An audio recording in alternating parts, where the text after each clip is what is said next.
Hello साथियों, नमस्कार। कैसे हैं आप सभी? आशा करता हूँ आप सभी लोग अच्छे होंगे। उम्मीद है एकदम फर्स्ट क्लास होंगे।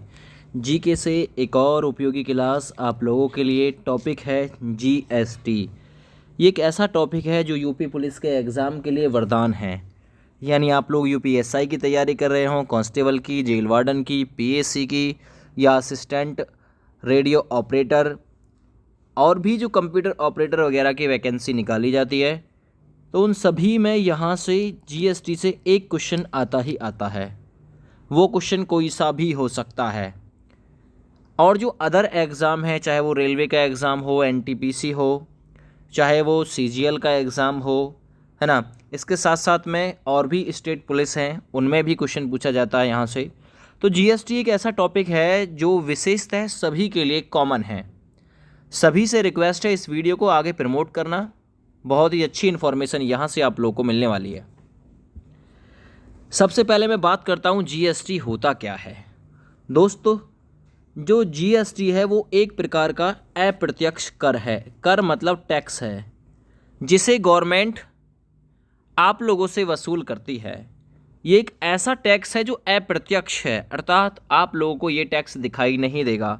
आप लोग इस टैक्स को भर भी दोगे, लेकिन फिर भी आप लोग महसूस नहीं कर पाओगे कि आपने जीएसटी पे कर दी है। मान के चलिए, बाज़ार गए आप लोग, एक हल्दी का पैकेट लाए, आपने हल्दी के पैकेट पर भी जीएसटी दी, लेकिन आपको महसूस नहीं हुआ। तभी इसका नाम अप्रत्यक्ष कर बोला जाता है। जीएसटी अप्रत्यक्ष कर है। पूछा जाता है जीएसटी कैसा कर है? अप्रत्यक्ष कर। बात जीएसटी की चल रही है तो सबसे पहले पूछेगा इसकी फुल फॉर्म क्या होती है। इसकी फुल फॉर्म होती है गुड्स एंड सर्विस टैक्स। ध्यान से देखना, जीएसटी की full form goods and service tax, जिसे हिंदी में वस्तु एवं सेवा कर कहा जाता है। जीएसटी को हिंदी में वस्तु एवं सेवा कर कहा जाता है। यह एक अप्रत्यक्ष कर है, अर्थात जो आपको दिखाई नहीं देगा, ऐसा कर है जीएसटी। कर की प्रकृति कितने प्रकार की होती है? देखिए, कर की जो प्रकृति होती है टैक्स की, वो होती है दो प्रकार की। एक होता है अप्रत्यक्ष कर, एक होता है प्रत्यक्ष कर।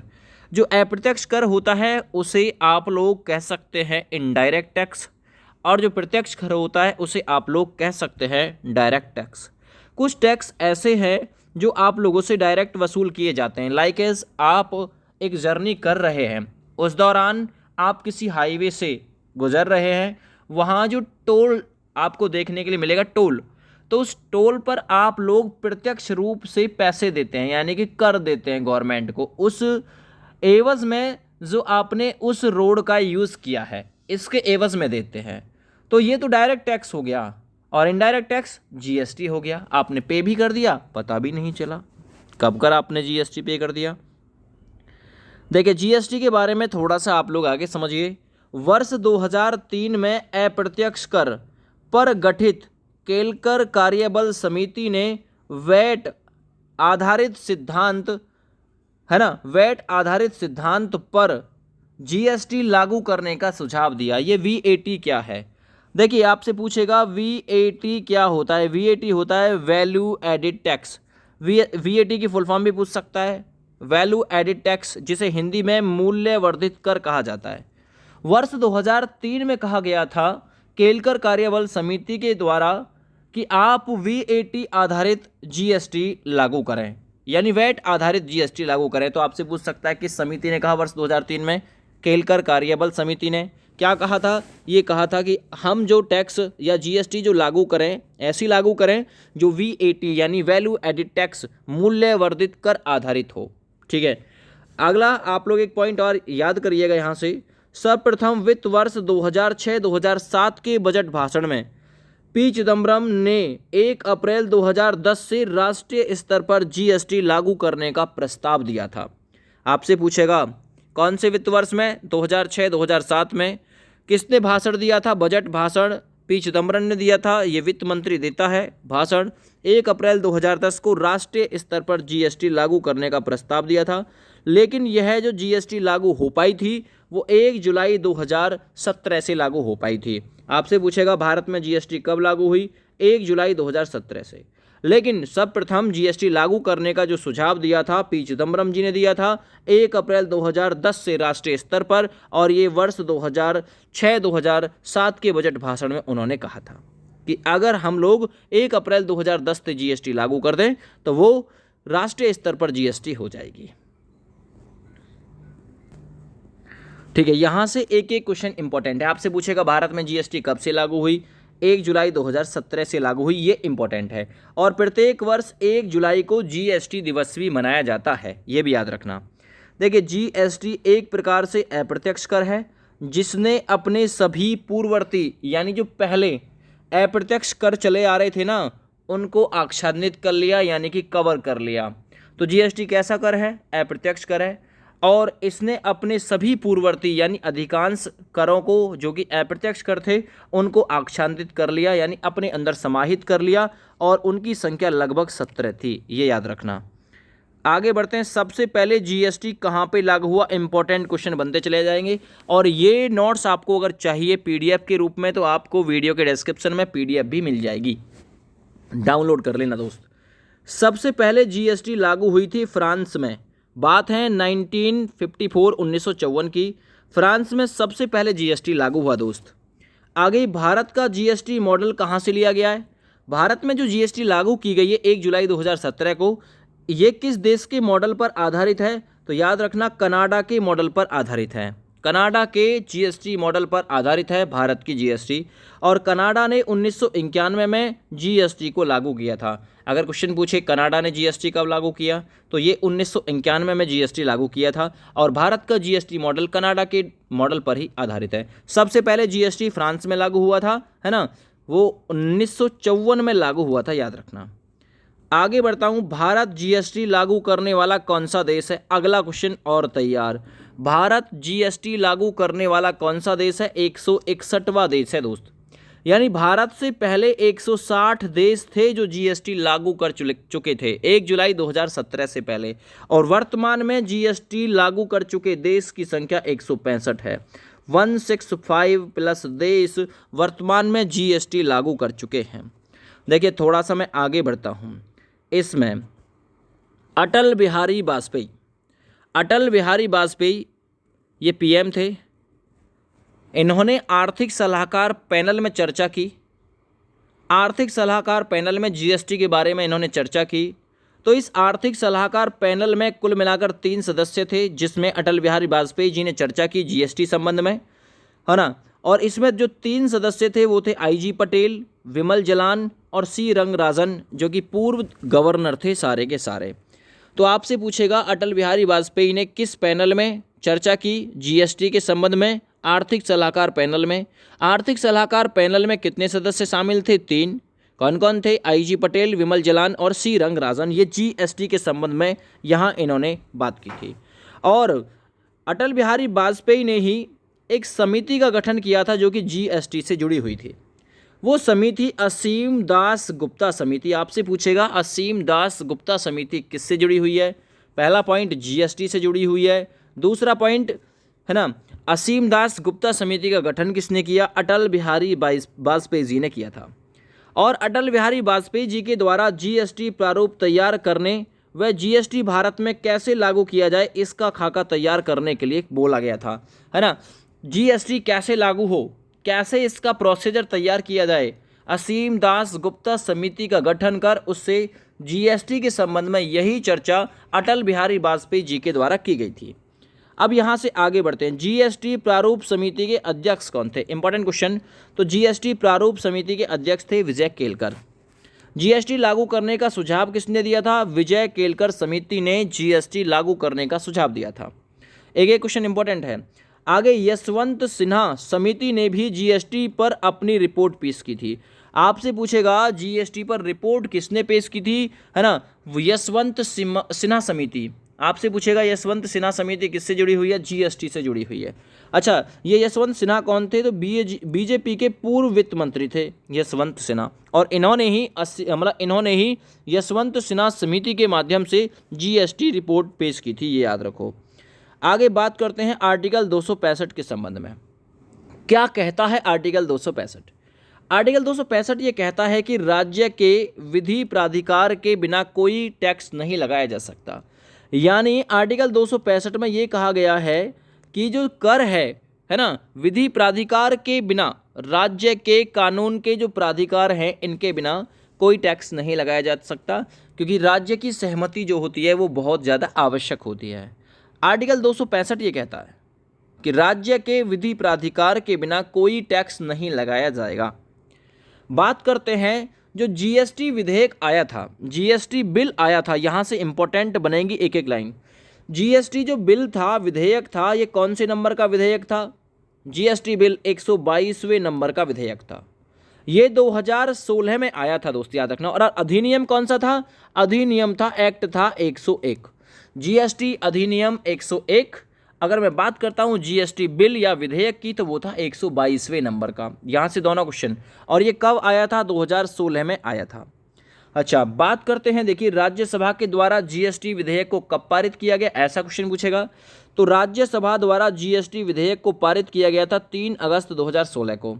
लोकसभा के द्वारा जीएसटी विधेयक को कब पारित किया गया? लागू नहीं, पारित किया गया था। पारित और लागू में फर्क होता है। जैसे कि जो भारत का संविधान है वो 26 नवंबर 1949 को पारित किया गया था, लेकिन लागू किया गया था 26 जनवरी 1950 को। वो 24 नवंबर 1949 था, ये याद रखना। आगे राज्यसभा के द्वारा 3 अगस्त 2016 को उसे पारित किया गया। लोकसभा के द्वारा 8 अगस्त 2016 को पारित किया गया और राष्ट्रपति प्रणब मुखर्जी की मोहर लगी थी इस पे 8 सितंबर 2016 को, ये याद रखना। 8 सितंबर 2016 को जीएसटी को पारित किसने किया था? प्रणब मुखर्जी राष्ट्रपति जी के द्वारा पारित किया गया था। लागू नहीं किया गया था, लागू किया गया था दोस्त 1 जुलाई 2017 को, ये याद है ना। पारित किया गया था, ठीक है ना, यानी प्रस्ताव जो है उसे एक्सेप्ट कर लिया गया था। 8 सितंबर 2016 को राष्ट्रपति ने इस बिल पर अपनी सहमति दे दी थी। आगे जीएसटी लागू कब से हुआ? 1 जुलाई 2017 मध्यरात्रि से जीएसटी लागू हुआ। मध्यरात्रि 1 जुलाई 2017, इंपॉर्टेंट। जीएसटी सबसे पहले पारित करने वाला राज्य कौन सा था? पारित करने वाला, इस संबंध में प्रस्ताव पारित किया गया, वो जीएसटी पारित करने वाला सबसे पहला राज्य था असम। इन्होंने 12 अगस्त 2016 को जीएसटी पारित कर दी थी। दूसरे नंबर पर पारित करने वाला राज्य था बिहार। 16 अगस्त 2016 को इन्होंने पारित किया था। तेलंगाना के द्वारा जो पारित किया गया था 30 अगस्त 2016 को जीएसटी को पारित कर दिया गया था। सबसे पहले किसने पारित किया? असम ने, ठीक ना। अच्छा, इसमें कितने राज्यों की सहमति आवश्यक थी? 16 राज्यों की। और 16वां जो राज्य था वो उड़ीसा था। जीएसटी बिल को पारित करने के लिए 16 राज्यों की सहमति आवश्यक थी और पहला राज्य असम था और अगला जो राज्य था 16वें नंबर का वो उड़ीसा था, ठीक ना। यहाँ पॉइंट हैं, आ जाएंगे ये सारे के सारे। देखिए जीएसटी से संबंधित महत्वपूर्ण अनुच्छेद, आर्टिकल 246A डाल दीजिए। 246A क्या कहता है? संसद को जीएसटी पर विधि अर्थात कानून बनाने का अधिकार है। ये आर्टिकल 246 का ए कहता है कि संसद यानी पार्लियामेंट जीएसटी पर जो विधि अर्थात कानून है वो बना सकती है। देखिए यहाँ पे संसद आया है, एक वर्ड याद रखना, सरला, सरला, यानी संसद आती है आर्टिकल 79 में, रा से राज्यसभा, राज्यसभा आता है 80 में, ला से लोकसभा, ये आता है 81 आर्टिकल में। आपसे पूछेगा संसद कौन से आर्टिकल में है? 79 है ना। संसद कौन से आर्टिकल में? 79। राज्यसभा 80 आर्टिकल अनुच्छेद में है और लोकसभा 81, ला से लोकसभा 81 में है। बात करता हूँ, देखिए 79 संसद का जो कार्यकाल होता है वो 5 वर्ष का होता है। दूसरी चीज़, संसद के सदन कितने होते हैं? तो संसद के सदन 2 होते हैं, लोकसभा राज्यसभा। संसद के अंग कितने होते हैं? तो संसद के अंग 3 होते हैं, लोकसभा, राज्यसभा और राष्ट्रपति। वहीं अगर मैं बात करता हूँ राज्य से राज्यसभा, राज्यसभा का कार्यकाल 6 वर्ष का होता है, ठीक है ना। याद रखना राज्यसभा की सदस्य संख्या 250 है, ठीक है। बात करते हैं राज्यसभा का सदस्य बनने के लिए जो आयु चाहिए वो चाहिए 30 वर्ष, ये भी याद रखना। राष्ट्रपति बनने के लिए आयु चाहिए 35 वर्ष। दूसरा, लोकसभा का कार्यकाल 5 वर्ष का होता है, ठीक ना। लोकसभा का जो प्रमुख होता है प्रधानमंत्री, आपको पता है, ठीक ना। तो लोकसभा का कार्यकाल 5 वर्ष का। लोकसभा का सदस्य बनने के लिए आयु 25 वर्ष चाहिए दोस्त, ये याद रखना, ठीक ना। पूछ सकता है आप लोगों से। और इसमें जो सीमा है अधिकतम सदस्य संख्या वो 550 होती है, वर्तमान में 545 हैं। और यहाँ अगर मैं बात करता हूँ 245 राज्यसभा में कार्यरत हैं। ये हो गया इंपॉर्टेंट जानकारी। तो संसद को जीएसटी पर विधि बनाने का अधिकार है, कानून बनाने का अधिकार, ये आर्टिकल 246 का ए कहता है। आगे बात करते हैं 269 के ए में क्या कहा गया है। आर्टिकल 269 के ए में कहा गया है कि जीएसटी की उगाही की जाएगी। अब जीएसटी की उगाही एवं विभाजन को किस आर्टिकल में वर्णित किया गया है? आर्टिकल 269 के ए में। ये केंद्र सरकार के द्वारा एकत्र होगी, जिस पर सेंटर और स्टेट की 50-50% की हिस्सेदारी होगी, याद रखना। तो आपसे पूछ सकता है किस आर्टिकल में 50-50% की हिस्सेदारी सेंटर और स्टेट की मतलब डिफाइन की गई है? तो आर्टिकल 269 के ए। यानी जीएसटी की उगाही और विभाजन का मतलब बंटवारा, ये 50-50% के शेयर में होगा, है ना। स्टेट यानी कि जो आपकी राज्य सरकार है, सेंटर यानी कि जो आपकी केंद्र सरकार है, ये 50-50% बांटते हैं। आर्टिकल 279 ए, ये इंपॉर्टेंट आर्टिकल है क्योंकि ये पूछा जा चुका है एग्जाम में। यही जुड़ा हुआ है जीएसटी काउंसिल से। जीएसटी काउंसिल का मतलब होता है जीएसटी परिषद। जीएसटी परिषद से जुड़ा हुआ है आर्टिकल 279 ए। तो आपसे पूछेगा जीएसटी परिषद से संबंधित अनुच्छेद कौन सा है? 279 का ए। ये जो जीएसटी परिषद है दोस्तों, इसमें टोटल कुल मिला के कितने सदस्य शामिल थे? 33 सदस्य शामिल थे। इसमें पहला सदस्य केंद्रीय वित्त मंत्री, दूसरा सदस्य केंद्रीय राजस्व मंत्री, और ये दो हो गए 28 राज्यों के वित्त मंत्री और प्लस 3 केंद्र शासित प्रदेशों के वित्त मंत्री। टोटल मिलाकर 33 बैठेंगे। देखिएगा 28, 3 31, 32 और 1 33। तो याद रखना 33 सदस्य कौन सी जीएसटी काउंसिल जीएसटी परिषद में थे, जिसमें केंद्रीय वित्त मंत्री, इसके साथ साथ में केंद्रीय राजस्व मंत्री, 28 राज्यों के वित्त मंत्री और तीन राज्य नहीं है, 3 यूटी, 28 राज्य, 3 यूनियन टेरिटरी संघ शासित प्रदेश, इनके वित्त मंत्री इसमें भाग लिए थे। याद रखो जीएसटी बैठक के लिए यानी कि कोरम के लिए कितना सदस्य होना जरूरी है? 50% सदस्य उपस्थित होना जरूरी है जीएसटी कोरम। तो आपसे पूछेगा जीएसटी कोरम कितना? 1/2। 50% का मतलब 1/2, यानी कि 50% सदस्य उपस्थित होने चाहिए। अगर 50% से कम है तो कोरम हो जाएगा भाई, याद रखना। अगर मैं बात करता हूं जीएसटी के संबंध में निर्णय किस बहुमत के द्वारा लिया जाता है, तो जीएसटी के संबंध में जो निर्णय लिया जाता है 3/4, यानी प्रत्येक 4 सदस्य में से 3 सदस्य बोलने चाहिए।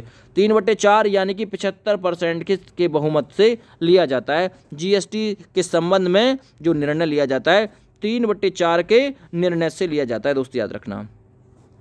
देखिए मैं बात करता हूँ 28 राज्य, लेकिन जो 3 यूटी थे, यूनियन टेरिटरी संघ शासित प्रदेश, क्योंकि 28 3 कितने हो गए? 31 तो ये हो गए, फिर वित्त मंत्री हो गया और एक राजस्व मंत्री हो गया, है ना। ये देखो ऊपर, है ना, केंद्रीय वित्त मंत्री और केंद्रीय राजस्व मंत्री। इसके साथ साथ में 28 + 3 ये आपके वित्त मंत्री हो जाएंगे। अब 28 राज्य के तो हो गए भाई वित्त मंत्री, और 3 जो केंद्र शासित प्रदेश हैं जिसमें दिल्ली है, पुदुचेरी और जे.एंड.के, इनके भी वित्त मंत्री को इसमें शामिल किया जाता है। आगे बात करते हैं जीएसटी परिषद की पहली बैठक कब हुई? Important question. जीएसटी परिषद यानी जीएसटी काउंसिल जिसमें 33 सदस्य थे, इसकी जो पहली बैठक है 22 से 23 दिसंबर 2016 को हुई थी। इंपॉर्टेंट कर लेना। आगे जीएसटी परिषद के पहले अध्यक्ष कौन थे? अरुण जेटली। ये जो जीएसटी यहाँ पे हुई थी पहली बैठक 22 में 23 सितंबर 2016 को, इसके अध्यक्ष कौन थे? अरुण जेटली। जीएसटी की 52वीं बैठक कहाँ पे हुई थी? देखिए जीएसटी की 52वीं बैठक हुई थी सुषमा स्वराज भवन, ये नई दिल्ली में है। यहाँ पर जीएसटी की 52वीं बैठक हुई थी, जिसके अध्यक्ष थे वित्त मंत्री निर्मला सीतारमण। याद रखो। तो आपसे पूछेगा जीएसटी की 52वीं बैठक कहाँ हुई? सुषमा स्वराज भवन नई दिल्ली में। अध्यक्ष कौन थे? निर्मला सीतारमण, जो कि वित्त मंत्री थे। अच्छा, जीएसटी का मोटो क्या था? जीएसटी का मोटो क्या था? जीएसटी 1 नेशन 1 टैक्स पर आधारित है। आपसे पूछेगा जीएसटी किस पर आधारित है? 1 नेशन यानी एक राष्ट्र एक कर की भावना देता है जीएसटी। एक राष्ट्र एक कर, 1 नेशन 1 टैक्स पर आधारित है जीएसटी। देखिए जीएसटी में मैंने आपको बताया था 17 अप्रत्यक्ष करों को शामिल किया गया जीएसटी में, और 23 अधिभार यानी सरचार्जेस को शामिल किया गया है। तो आपसे पूछेगा कितने अप्रत्यक्ष करों को कवर किया था? 17 अप्रत्यक्ष करों को, और 23 अधिभार यानी सरचार्जेस को चेक मतलब इसमें सेलेक्ट किया गया था जीएसटी में। अच्छा, जीएसटी का टैक्स स्लैब क्या है? तो जीएसटी का जो टैक्स स्लैब है वो है 0%, आपका 5%, 12%, 18% और 28%, ये जीएसटी का स्लैब है, याद रखना। बंटवारा जो है इस हिसाब से किया जाएगा। 0%, 5%, 12%, 18% और 28%। आपसे पूछेगा जीएसटी का निम्नलिखित में से स्लैब कौन सा नहीं है या फिर कौन सा है। देखिए जीएसटी से बाहर किस किस उत्पाद को रखा गया है। देखिए जीएसटी से बाहर जिस पर केंद्र सरकार अपने हिसाब से टैक्स लगाना चाहे, जो भी वो लगा सकती है अपने हिसाब से, 20% लगाए, 30% लगाए, क्योंकि इनको जीएसटी से बाहर रखा गया है। जीएसटी से बाहर कौन कौन है? मानव उपभोग, एक तो अल्कोहल है। मानव के उपभोग में जो दारू है वो जीएसटी से बाहर है। सरकार जितना कर चाहे इस पे लगा सकती है ना। पेट्रोल डीजल को जीएसटी से बाहर रखा गया है। विद्युत कर को, अफीम को, स्टाम्प शुल्क को, स्टाम्प शुल्क, अफीम, विद्युत कर, पेट्रोल डीजल, मानव उपभोग, ये सभी जीएसटी से बाहर है। इन पर केंद्र सरकार जिस हिसाब से चाहे वो अपना टैक्स लगा सकती है, राज्य सरकार जिस हिसाब से चाहे टैक्स लगा सकती है, जीएसटी से बाहर है। अच्छा, सोने पर एक विशेष दर का टैक्स लिया जाता है 3% का, याद रखना। आगे जीएसटी दिवस कब मनाया जाता है? देखिए जीएसटी दिवस प्रत्येक वर्ष 1 जुलाई को मनाया जाता है, क्योंकि वर्ष 2017 1 जुलाई को जीएसटी लागू हुई थी, याद रखो। देखिए जीएसटी नंबर आपको मिलता है, यानी टैक्स जो आप लोग पे करोगे ना, कितना आपका टर्नओवर रहा, कितना आपका फर्म ने कमाया, क्या आपने किया, ये सभी जीएसटी मिलता है आपको 15 नंबर का एक अंक डिजिट, जिसमें 15 अंक होते हैं जीएसटी नंबर में। 15 अंक, कितने अंक होते हैं दोस्त? पूछ सकता है। 15 अंक जो कि अल्फ़ा न्यूमेरिक होते हैं। अल्फ़ा न्यूमेरिक का मतलब कुछ संख्या होती हैं और कुछ इसमें आपको ABCD आपको देखने के लिए मिलेंगी। अल्फ़ा न्यूमेरिक में होता है जीएसटी, ठीक ना, याद रखो। पहले 2 अंक, इन 15 में से पहले 2 अंक स्टेट कोड के रहते हैं, यानी आप लोग किस स्टेट से बिलोंग करते हैं इसका संबंध देते हैं पहले 2 अंक। अगले 10 अंक क्या देते हैं दोस्त? Pan number. आपका जो पैन नंबर होगा ना 10 नंबर का, वो शामिल किया जाएगा। तो ये 2 हो गए, प्लस अगले 10, ये 12 अंक हो गए अब तक। 13वां जो डिजिट होता है जीएसटी में, वो होता है राज्य के भीतर रजिस्ट्रेशन संख्या नंबर क्या है आपका, वो डिफाइन करता है 13वां डिजिट। जो 14वां डिजिट होता है जीएसटी नंबर में, वो जेड ही रहेगा सभी के, है ना। डिफ़ॉल्ट है, मतलब इसका मतलब है डिफ़ॉल्ट है। इसका मतलब ये है कि जो जेड है वो सभी के में कॉमन रहेगा। आगे 15वां जो डिजिट होता है वो होता है चेक कोड का। तो ये 15 के 15 डिजिट का ब्यौरा है ना। अल्फा न्यूमेरिक होते हैं 15 के 15, पहले 2 अंक स्टेट कोड होता है, अगले 10 अंक पैन नंबर होता है, 13वां डिजिट राज्य के भीतर रजिस्ट्रेशन संख्या, 14वां डिजिट होता है जेड, ठीक ना, हर किसी के में। 15वां जो डिजिट होता है वो होता है चेक कोड। आगे जीएसटी चोरी पर सजा। अगर आप लोग टैक्स चोरी करोगे, गवर्नमेंट आपको पकड़ेगी, टैक्स आप लोग नहीं देते हैं, टैक्स पे नहीं करते हैं, अगर आपने 5 करोड़ तक का टैक्स चोरी किया है तो आपको सज़ा क्या मिलेगी? 15% से लेकर 100% तक की पेनल्टी आप पर ठोकी जा सकती है अगर आपने 5 करोड़ तक के टैक्स को चोरी किया है। अगर 5 करोड़ से अधिक टैक्स चोरी किया है तब आप लोग को 1 साल से लेकर 5 साल तक की सज़ा सुनाई जा सकती है, अगर आपने 5 करोड़ से ऊपर टैक्स चोरी किया है तो। आगे पहली बार सज़ा किसे दी गई थी टैक्स चोरी करने पर? ध्यान से देखना, पहली बार सज़ा किसे दी गई थी? उत्तराखंड के फर्म संचालक थे सुरेंद्र सिंह। तो उत्तराखंड के फर्म संचालक सुरेंद्र सिंह को 5 साल की सज़ा सुनाई गई थी। इन्होंने टैक्स चोरी किया था। यूके, उत्तराखंड, याद रखना, जिसकी राजधानी आप लोग बताएंगे देहरादून है। आगे बात करते हैं जीएसटी के भाग कितने हैं और यहाँ से फुल फॉर्म पूछी जा सकती है। जीएसटी के भाग हैं 4। कौन कौन सा? एक होता है सीजीएसटी, एक होता है एसजीएसटी, एक होता है आईजीएसटी और एक होता है यूटीजीएसटी। इनकी फुल फॉर्म पूछी जा सकती है। जीएसटी के भाग कितने होते हैं? 4। देखिए सीजीएसटी क्या होता है? Central goods and service tax, यानी जिस पर केंद्र सरकार कर लगाती है, कर ग्रहण करती है अपने अंदर। एसजीएसटी का मतलब होता है state goods and service tax, यानी जो आप, है ना, जो आप सामान लाएंगे अपने स्टेट से, सरकार से, तो सरकार को भी अधिकार है, स्टेट गवर्नमेंट को भी, कि वो टैक्स वसूल कर सकती है। आईजीएसटी क्या है? इंटीग्रेटेड, यानी विशेष गुड्स एंड सर्विस टैक्स, यानी विशेष जो प्रोडक्ट होंगे उन पर भी, सामान पर भी आपसे टैक्स लिया जाएगा। आगे यूटीजीएसटी, इसका मतलब होता है यूनियन टेरिटरी, यानी संघ शासित प्रदेश पर से, है ना, टैक्स लिया जाता है। तो union territory goods and service tax. तो एक एक पॉइंट इंपॉर्टेंट है, पूछ सकता है। आगे बढ़ते हैं, कुछ इंपॉर्टेंट क्वेश्चन यहाँ से शामिल करते हैं। जीएसटी परिषद का अध्यक्ष कौन होता है? तो जीएसटी परिषद का अध्यक्ष होता है वित्त मंत्री। याद रख लो, जो भी वित्त मंत्री होगा वो जीएसटी परिषद का अध्यक्ष होगा। जीएसटी प्रारूप समिति के पहले अध्यक्ष कौन थे? असीम दास गुप्ता। कहीं कहीं आपको ये विजय केलकर भी देखने के लिए मिलेगा जीएसटी प्रारूप समिति के पहले अध्यक्ष के रूप में। आगे जीएसटी के लिए कौन सा संविधान बिल संसद में प्रस्तुत किया गया था, तो मैंने बताया था बिल था 122वां व अधिनियम था 101वां। अधिनियम पूछे 101वां और बिल था 122वां। आगे कौन से संविधान संशोधन के तहत भारत में जीएसटी लागू किया गया था, 101वां संविधान संशोधन था दोस्तों। आगे बढ़ते हैं। वर्तमान में जीएसटी के ब्रांड एम्बेसडर कौन है, अमिताभ बच्चन वर्तमान में जीएसटी के ब्रांड एम्बेसडर हैं। भारत में जीएसटी लागू करने का सुझाव किसने दिया था, विजय केलकर समिति ने दिया था सुझाव। अच्छा, जीएसटी विधेयक के पक्ष में कुल मिलाकर कितने वोट पड़े, पक्ष में जीएसटी जो बिल है उसके पक्ष में 336 वोट पड़े कि जीएसटी को लागू कर दो, 336 लोगों ने कहा। और जीएसटी के विपक्ष में कुल 11 वोट पड़े थे, 11 लोगों का मत था कि जीएसटी को लागू नहीं किया जाए। तो ये पूछ सकता है जीएसटी के पक्ष में कुल कितने, 336 वोट, जीएसटी के विपक्ष में कुल कितने, 11 है ना, 11 वोट पड़े थे। आगे बढ़ते हैं। जीएसटी विधेयक पारित करने वाला अंतिम राज्य या केंद्र शासित प्रदेश कौन सा था, तो जीएसटी विधेयक को पारित करने वाला अंतिम राज्य या यूटी यूनियन टेरिटरी संघ शासित प्रदेश तो वो था J&K। जीएसटी परिषद का मुख्यालय कहाँ पे है, तो वह है नई दिल्ली, याद रखना। जीएसटी परिषद का संबंध किस अनुच्छेद से है, तो अनुच्छेद 279 के ए से जीएसटी काउंसिल यानी जीएसटी परिषद का संबंध है। जीएसटी लागू करने के लिए कितने राज्यों की मंजूरी जरूरी थी, तो जीएसटी लागू करने के लिए 16 राज्यों की मंजूरी की आवश्यकता थी। पहला राज्य जिसने मंजूरी प्रदान किया था वो था असम, 16वां राज्य उड़ीसा था। भारत के राष्ट्रपति ने 12 अप्रैल 2017 को केंद्रीय जीएसटी यानी सीजीएसटी कानून को स्वीकृत किया था, है ना। सीजीएसटी यानी सेंट्रल, जिस पर कानून बनाती है central goods and service tax, ये होता है सीजीएसटी। आगे यूपी में जीएसटी 1 जुलाई 2017 से लागू हो गया था। तो ये जीएसटी से जुड़े हुए सभी महत्वपूर्ण क्वेश्चन थे। इस वीडियो से बाहर क्वेश्चन आपको नहीं मिलेगा। जय हिंद, वंदे मातरम।